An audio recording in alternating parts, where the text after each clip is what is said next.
What's up, guys? Justin with Bite and Fight Angler. Uh, Today I want to talk about the FG knot. I'm gonna show y'all how to tie it. So the FG knot is the knot that I learned. This is the first one that I learned. I also know the Unity Uni. I've dibbled and dabbled with like the Albright and all that kind of stuff, but those are two that I use: the FG knot and the Unity Uni knot. You can use them pretty much in anything tying leader to braid.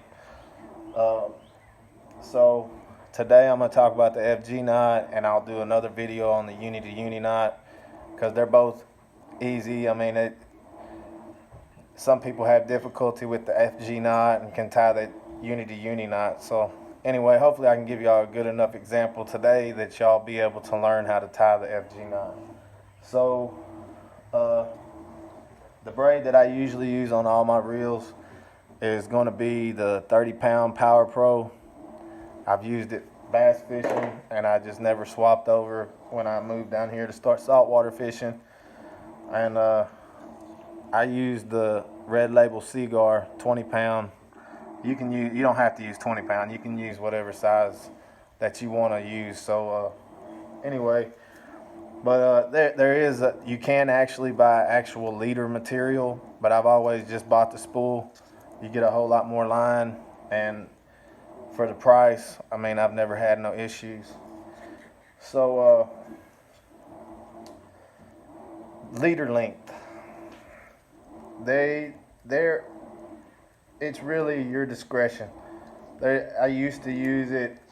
I usually use a 7-foot rod, 6'6" to 7-foot rod. What I do is I just grab the spool and just go the length of my arms, and I just cut it. And that'll be the length of my leader lines. Whenever I spread my arms apart, however long that's, about 6 foot, 5.5, 6 foot, whatever it is. So the first thing you need to know is to tie this, you have to have tension on your braided line.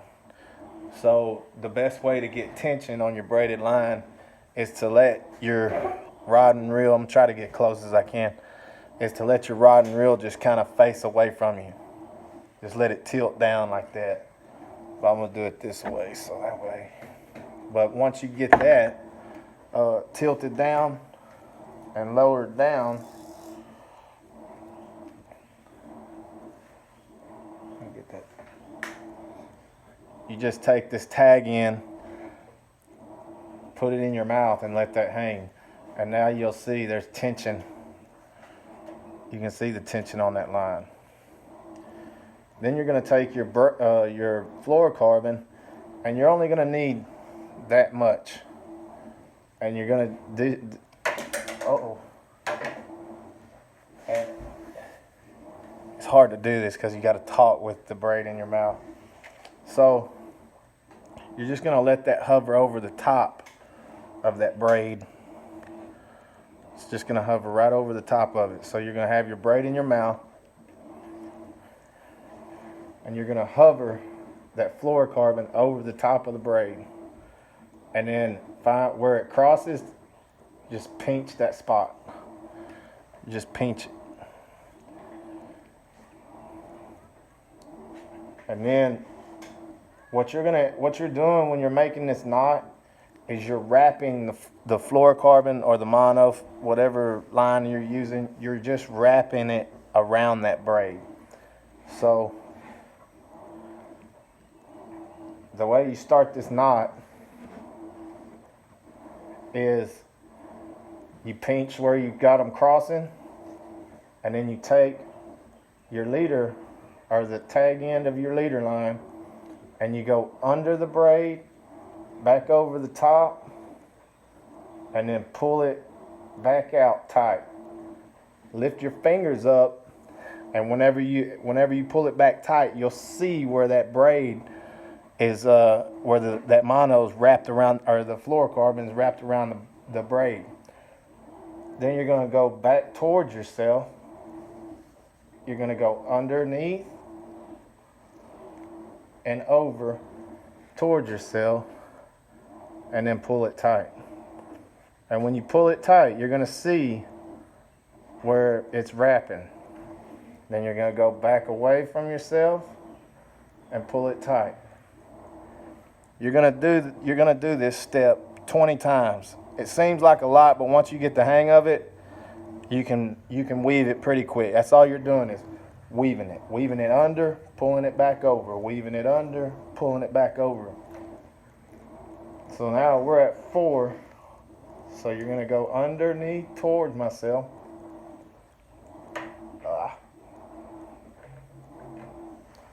I'm gonna go under towards myself, pull it tight. Away, pull it tight. 6, 7, 8, 9, 10, 11.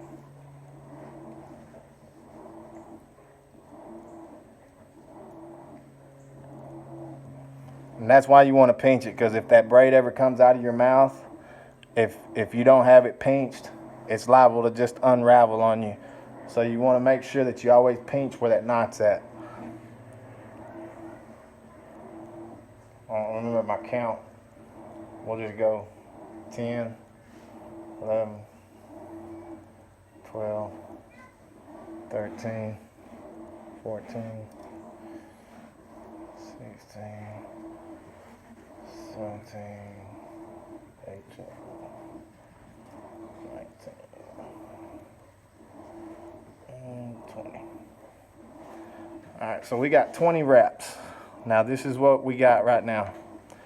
We have the tag end of our fluoro or mono, and we have our leader line coming in, and we have the tag end of our leader line, or our braid, I'm sorry. We got our braid coming in, tag end of our braid, and then the tag end of our leader line, and then all our leader line is just hanging off over here. So what you want to do next is you want to get the tag end of that leader line and the main end, or the main line going back to your reel, and you want to get those close together. Then you're going to take the tag end of your braid, go around, and tie a half-hitch knot.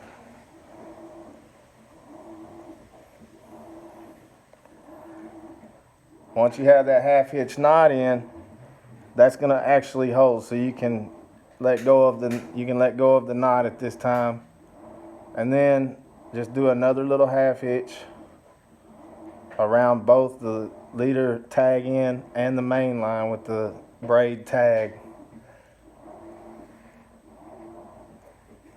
Pull it tight. Now, this is the test. That's your knot right there. That's your FG knot. When you pull on that knot, if that knot slips, you tied it wrong. If it doesn't slip, it never will. You're gonna have to cut that one off. So now that you've gotten to this point, you're just gonna take, that knot's complete. But what you gotta do is right here on this leader end, or the leader tag, the mono leader tag, or fluoro, then you go as close as you can to that knot and you clip it. When you clip it, you're gonna have a little bit of a sharp edge where it was clipped at. So you haven't cut your braid.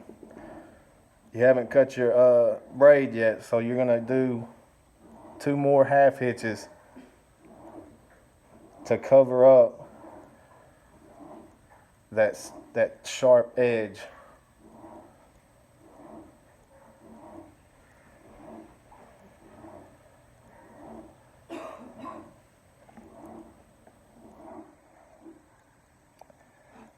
So now that sharp edge is covered up where you had it, that mono cut.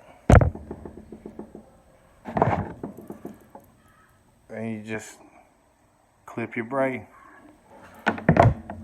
And that right there is the final result. and that will go through your eyes of your rod with no problem.